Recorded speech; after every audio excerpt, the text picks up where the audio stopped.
Students, how are you? Hope आप सभी लोग अच्छे होंगे और तैयारी आपकी अच्छी चल रही होगी। आप सभी लोगों ने अभी तक endosperm, nucleus,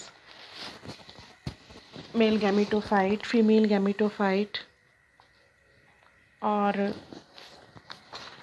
development, pollen grain, ये सब पढ़ लिया होगा। अब आपके लेसन का ये लास्ट टॉपिक है, सबसे लास्ट टॉपिक सीड। ये हमें मालूम है कि फर्टिलाइज्ड ओव्यूल जो होता है वो सीड कहलाता है। After the fertilisation ovule is converted into the seed and the seed is the mature integumented of the megasporangium, which is known as the ovule. And also the seed is the final product of sexual reproduction in the plant.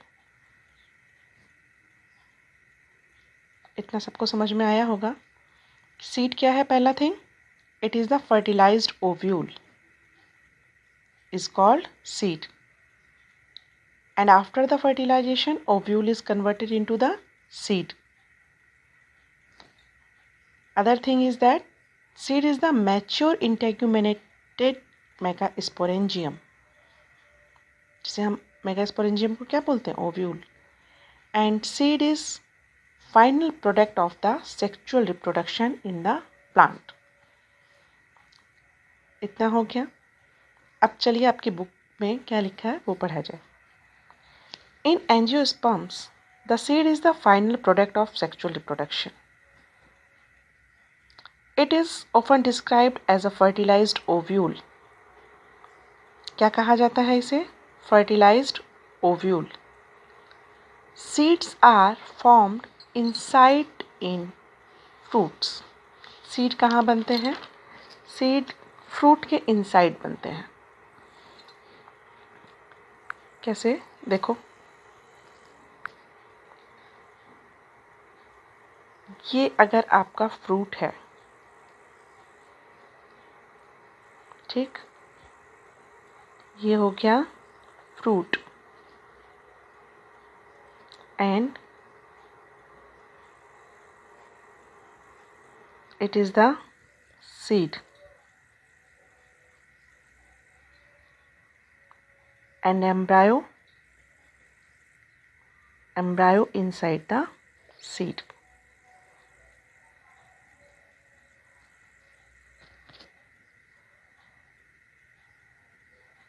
Seed कहाँ मिलता है? Fruit में. और embryo कहाँ मिलता है? Seed में. एक तरह से अगर देखा जाए तो embryo is a tiny plant. Embryo is a tiny plant present into the seed. इतना समझ में आ गया? Seed is situated into the fruit and embryo is situated into the seed. Means that embryo is a tiny plant present in the seed. ज़्यादा अच्छे से समझेंगे तो हम ऐसे समझ सकते हैं,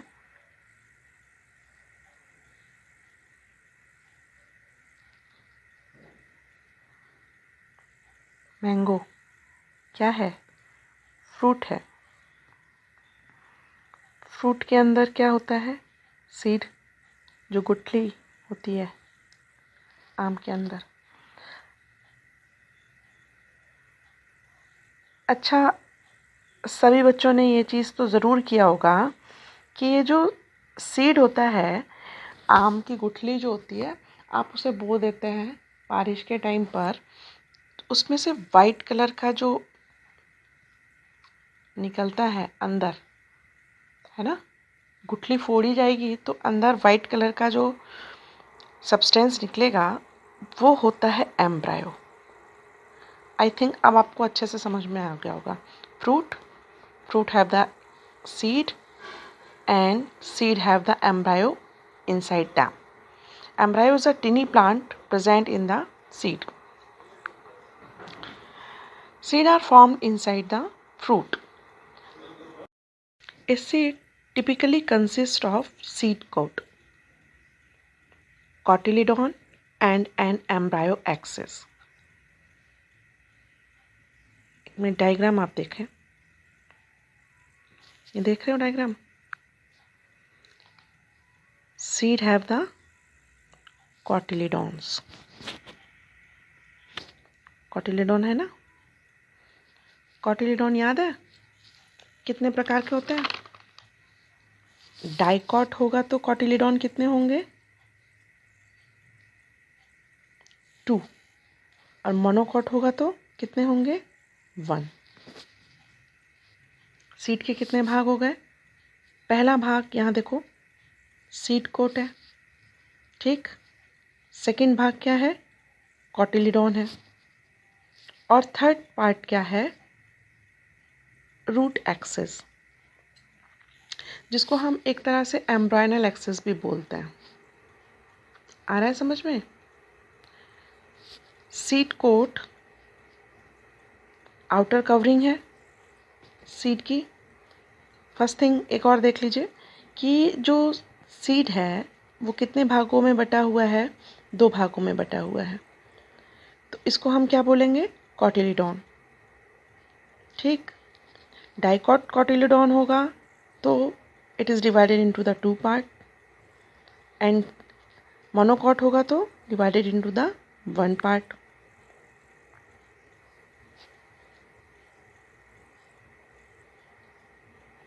स्ट्रक्चर ऑफ द सीड कैसा है? Outer layer known as the seed coat. अंदर देखो ये है एंडोस्पर्म, ये है कॉटिलिडॉन, और at the tip point is the hypocotyl root axis, जिसको हम लोग एम्ब्रायनल एक्सिस भी बोलते हैं.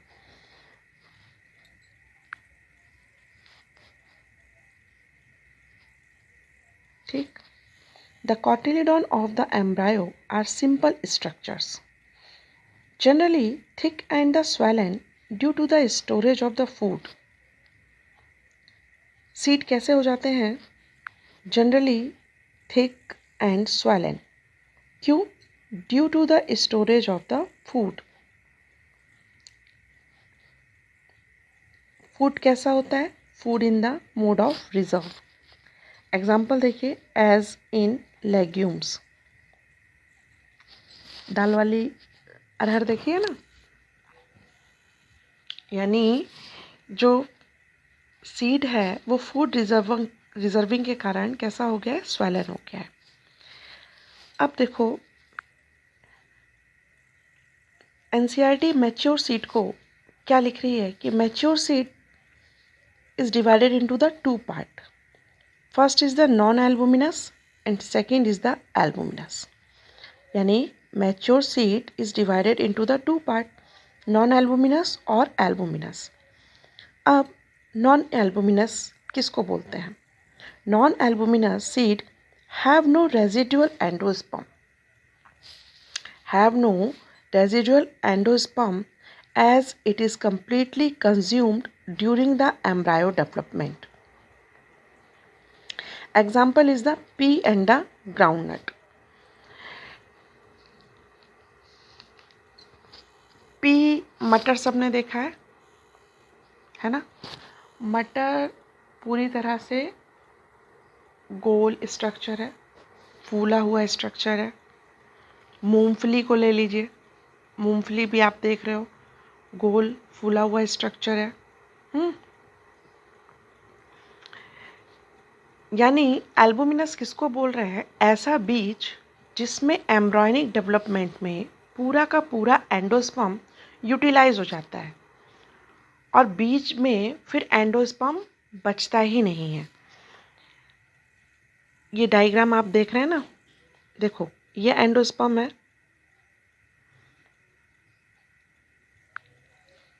दूसरा पेन यूज कर लेते हैं.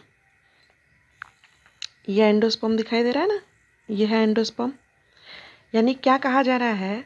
ऐसा बीज जिसमें एम्ब्रॉयनिक डेवलपमेंट के दौरान एम्ब्रायनिक डेवलपमेंट के दौरान पूरा का पूरा एंडोस्पर्म यूटिलाइज हो जाता है और बीज में कोई एंडोस्पर्म नहीं बचता है।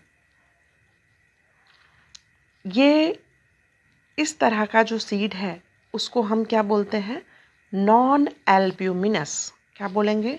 नॉन एल्ब्यूमिनस, जिसमें नॉन का मतलब नहीं, एल्ब्यूमिनस मतलब जिससे फूड प्रोडक्शन में सारी यूटिलाइजिंग हो चुकी हो। Embryonic seed non embryonic seed है, यानी एम्ब्रायनिक के डेवलपमेंट में ही पूरा का पूरा एंडोस्पर्म यूटिलाइज हो चुका है। ठीक, यानी नॉन एल्बुमिनस किसको बोलेंगे? ऐसा बीज जिसमें एम्ब्रायनिक डेवलपमेंट में पूरा एंडोस्पर्म यूटिलाइज हो जाए और बीज में एंडोस्पर्म ना बचे। फिर albuminous seed retain a part of endosperm and it is not completely used during embryo development. ऐसा बीज जिसमें एम्ब्रायनिक डेवलपमेंट में सारा का सारा एंडोस्पर्म यूटिलाइज नहीं होता है और थोड़ा बहुत एंडोस्पर्म बाकी रह जाता है, ऐसे बीज को हम क्या बोलते हैं? ऐसे बीज को हम एंडोस्पर्मिंग सीड यानी एल्बुमिनस सीड बोलते हैं। एग्जाम्पल क्या है इसका? वीट, मेज, barley, castor, sunflower. Occasionally, in some seeds such as a black pepper and beet, चुकंदर और काली मिर्च आपने देखी होगी, ऊपर बहुत हल्का सा कवर होता है उन सब के ऊपर। Remnant of nucleus are also persistent. Nucleus जो होता है वो कुछ बचा हुआ रह जाता है। न्यूक्लियस जो होता है वो कुछ बचा हुआ रह जाता है, जिसको हम क्या बोलते हैं? पेरिस्पर्म। क्वेश्चन एग्जाम में क्या आता है कि जो पेरिस्पर्म है वो किन सीड्स में मिलता है? तो आपको याद क्या करना होगा? ब्लैक पेपर और वीट। मेनली एग्जामिनेशन में यही क्वेश्चन होता है कि which seeds have the perisperm. Answer is the black pepper and the wheat. Integument of ovules harden as tough protective seed coat. Integument of ovules harden as tough protective seed coats. Seed किस में cover है? Seed coat में cover है ना? Seed किस में cover है? Seed cover में, सीड कोट में। This facility the micropyle remain as a small pore in the seed coat. और जो माइक्रोपाइल है वो ऐसे आपने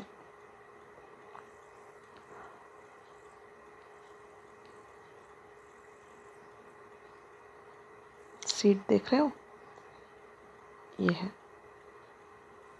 माइक्रोपाइल। कहाँ पर है? ये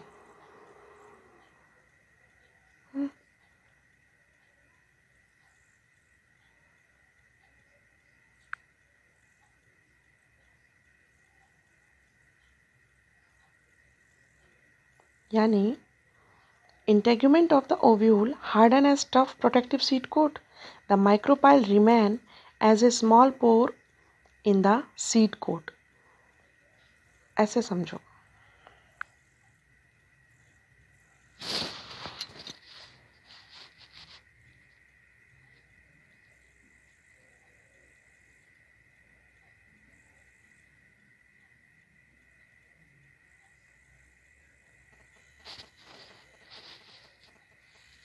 ये हो गया, ये तो हो गया सीड कोट। ठीक है, और माइक्रोपाइल, याद है माइक्रोपाइल कहाँ होता है? बोलो, याद है माइक्रोपाइल कहाँ होता है? माइक्रोपाइल नीचे था ना सीड में। देखिए, micropyle remain as well as small pore in the seed coat. This facilitate entry of oxygen and water into the seed during germination.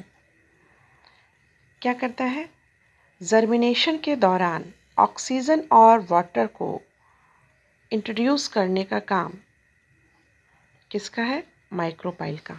ये फैसिलिटी होती है माइक्रोपाइल में कि वो ऑक्सीजन और वाटर को जर्मिनेशन के दौरान सीड को मैच्योरेशन के दौरान दे। As a seed matures, its water content is reduced and seed become relatively dry. जैसे ही सीड मैच्योर हो जाता है, क्या होगा? सीड ड्राई हो जाएगा। जैसे ही सीड मैच्योर हुआ, वाटर कंटेंट रिड्यूस होने लगेगा और पूरी तरह सूख जाएगा, ड्राई हो जाएगा, जिसमें उसका जो वाटर कंटेंट है वो रिड्यूस हो जाता है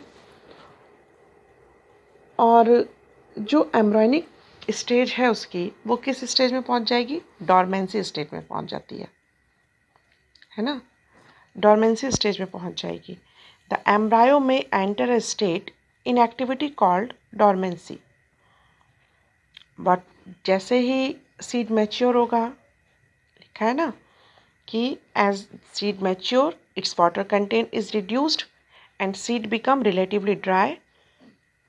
The general metabolic activity of the embryo slow down and this embryo may enter a state is known as the dormancy.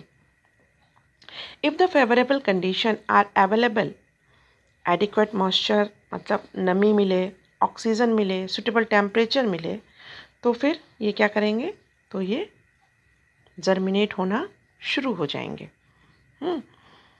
आपने देखा होगा ना, ये नहीं कि अब आपने धान रखा हुआ है, चाहे चने के बीज रखे हैं, मटर के बीज रखे हैं, तो नहीं, जब मन किया तो जर्मिनेट करेंगे भाई हम तो, ऐसा नहीं होता है। जब उनको सूटेबल कंडीशन मिलेगी, उनको नमी मिलेगी, पानी मिलेगा, सॉइल मिलेगी, तब वो जर्मिनेट करेंगे, अदरवाइज़ वो अपनी डॉर्मेंसी स्टेज में रहेंगे। ठीक है? डॉर्मेंसी में कुछ फ़ायदा भी है कि ये इसका जो डिहाइड्रेशन है वो इस सीड स्टोरेज का सबसे बेस्ट फीचर होता है। और एंजियोस्पर्मिक प्लांट्स में सीड का एडवांटेज क्या है कि सीड एग्रीकल्चर में यूज़ हो जाती है डॉर्मेंसी पीरियड में, वो रखी हुई है तो, या फिर जो सेक्सुअल रिप्रोडक्शन है उनमें वेरिएबिलिटी आ जाएगी जब आप सीड को डॉर्मेंसी स्टेज में रख देंगे। फिर आगे देखते हैं क्या लिखा है। The ovule mature into seed, कहा ना, ओव्यूल मैच्योर इनटू सीड, ठीक, and ovary into fruit proceed simultaneously. Transformation of ovule into seeds and ovary into fruit proceed simultaneously, एकदम एक बराबर काम होता है इनका। The wall of the ovary develop into the wall of fruit called pericarp.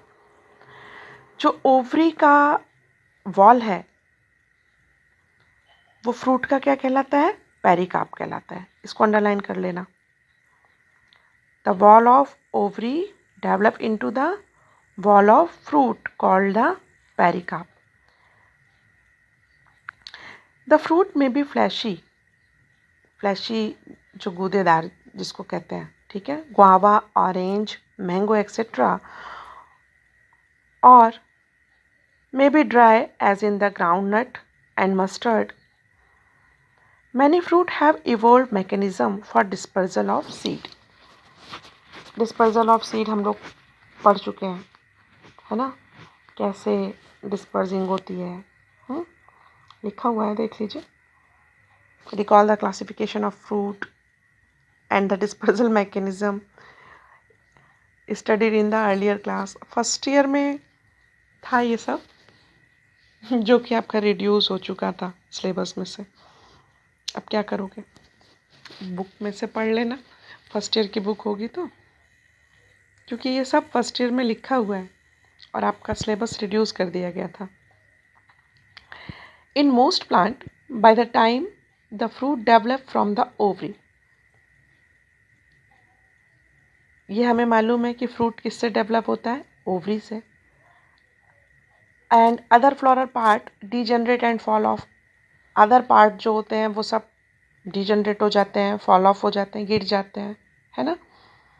But in the few species such as apple, strawberry, cashew, the thalamus also contribute to fruit formation. Thalamus भी मदद करने लगता है fruit के formation में। पहला क्या है, फ्रूट किससे डेवलप होगा, ओवरी से, और अदर फ्लोरल पार्ट जो होते हैं वो डिजनरेट हो जाते हैं। लेकिन कुछ स्पीसीज में ओवरी के साथ साथ थैलेमस भी कंट्रीब्यूट हो जाता है फॉर्मेशन करने में। The thalamus also contribute to fruit formation. This fruit is known as the false fruit, झूठे फल, जो ओवरी से नहीं बने। किससे बने, थैलेमस से बन गए। तो कौन कौन से होते हैं ऐसे फल, एप्पल होता है, स्ट्रॉबेरी होता है, कैशियो होता है। आपको तो एग्ज़ाम में सिर्फ यही पूछेगा कि फॉल्स फ्रूट किसको कहते हैं। तो आपको क्या लिखना है कि in few species the thalamus contribute to the fruit formation is known as the false fruit. Most fruit, however, develop only from the ovary are called the true fruit. In the most species, fruits are the result of fertilization. There are a few species. ये देख लो diagram, ये रहा आपका Apple, ये है thalamus, ठीक। ये रही आपकी स्ट्रॉबेरी, ये है थैलेमस। ओवरी की बजाय किससे बन रहे हैं, थैलेमस से बन रहे हैं। तो ये फ्रूट क्या कहलाएंगे, फॉल्स फ्रूट कहलाएंगे। In which fruit develop without fertilization. अब कुछ फ्रूट ऐसे होते हैं जो विदाउट फर्टिलाइजेशन के ही बन जाते हैं। कुछ फ्रूट ऐसे हैं जो विदाउट फर्टिलाइजेशन के बन जाते हैं। ये फ्रूट क्या कहलाते हैं, पार्थेनोकार्पिक फ्रूट। क्या कहलाएंगे, parthenocarpic fruit. Banana is such one example. सबसे बढ़िया एग्जाम्पल कौन सा है, banana, without fertilization. Parthenocarpy can be induced through the application of growth hormones and such fruit are seedless. Parthenocarpy कहाँ यूज़ की जा रही है, अधिकतर ऐसे फलों को बनाने के लिए जहाँ सीड ना हो। तो वो जो हार्मोन्स हैं, वो हार्मोन्स क्या हैं, ऑक्सिन और जिब्रेलिन। ये भी फर्स्ट ईयर में था आपका, कैसे ऑक्सिन और जिब्रेलिन की मदद से पार्थेनोकार्पी करके फ्रूट बनाए जाते हैं। And this fruit also the seedless. Seeds offer several advantage to the angiosperm. क्या है advantage, reproductive process such as pollination and the fertilization are independent of water. Seed formation is more dependable. Pollination और fertilization तो independent of water है, but seed formation is more dependable. Seed का formation अधिकतर dependable है। Also seed have better adequate strategy for dispersal to new habitat and help the species to colonize in the other area. As they have sufficient food reserve, young seedlings are nourished until they are capable of photosynthesis on their own. मतलब जब बीज young होंगे, seedlings जो छोटी cotyledons और मोनोकॉटिलिडॉन्स में जो पहली और दूसरी पत्ती निकलती है, उस समय ये फोटोसिंथेसिस करने के लिए कैपेबल होते हैं। The hard seed coat provide protection to the young embryo. और जब तक वो पौधे थोड़े बड़े नहीं हो जाते, तब तक जो सीड कोट है वो कॉटिलिडॉन को पूरी तरह से सुरक्षित रखती है। Being product of the sexual reproduction, they generate new genetic combination. Seed is the basis of our agriculture. ये हम सबको मालूम है, अगर सीड ना हो तो आप एग्रीकल्चरिंग नहीं करने पाएंगे, कृषि नहीं करने पाएंगे। Dehydration and the dormancy of the mature seed are the crucial for storage of seed, which can be used as food. जब मैच्योर सीड डॉर्मेंसी स्टेज में आ जाते हैं तो हम उनको डॉर्मेंसी स्टेज में रख भी लेते हैं और वो हमारे लिए फूड का भी काम कर लेते हैं. आप throughout the year and also to raise crop in the next season के लिए भी उन सीड्स को रखा जाता है. बाकी फूड में कैसे आता है यूज़, आपने काबली चना राजमा वगैरह देखा ही होगा, है ना. वो डॉर्मेंसी स्टेज में और हम लोग के फूड का काम भी करते हैं. How long the seeds remain alive after they dispersed, कितने समय तक वो जीवित रह सकते हैं जब वो डिस्पर्स हो जाते हैं. This period again varies greatly. In a few species the seed loss viability within a few month. कुछ में क्या होता है, कुछ समय में ही खो देते हैं, कुछ में सालों साल तक रहते हैं. ये देखो बहुत इम्पोर्टेंट है. The oldest is that of Lupinus Arctic.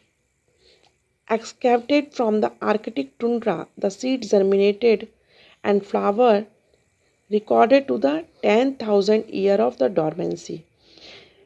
Lupin एक ऐसा प्लांट है जो 10,000 साल से उसका बीज मिला, उस 10,000 साल से डॉर्मेंसी में था वो. और फिर एक और है, recent record of the 2000 year old Bible seed of the date palm, Phoenix dactylifera. Phoenix dactylifera को किंग हेरोड पैलेस में, डेड सी के पास है, किंग हेरोड पैलेस में डेड पाम समझते हो ना, खजूर, उसका बीज मिला है, उसका पेड़, मतलब 2 बीज जो है उसका डॉर्मेंसी में होगा तो वो 2000 साल पुराना है. यानी कितने लंबे लंबे समय तक सीड डॉर्मेंसी में रखे जा सकते हैं. Okay, this is mostly all about your seed is completed. And here something also, orchid fruit are one such category and each fruit contain thousands of the tiny seeds. हाँ, कुछ fruits में क्या होता है, एक ही सीड होता है, लेकिन ये जो ऑर्किड फ्रूट है इसमें एक कैटेगरी ऐसी है जिसमें 1000 सीड्स होते हैं.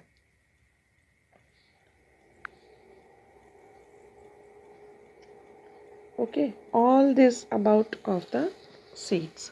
ये सब कुछ सीड का आपको पढ़ा दिया गया, सब कुछ सीड के बारे में हो गया. अब नेक्स्ट वीडियो में हम लोग नेक्स्ट लेसन पढ़ेंगे, लेकिन कुछ चीज़ और है थोड़ा सा, कि कभी कभी एंजियोस्पर्म प्लांट्स की प्राइडी पूछ ली जाती है.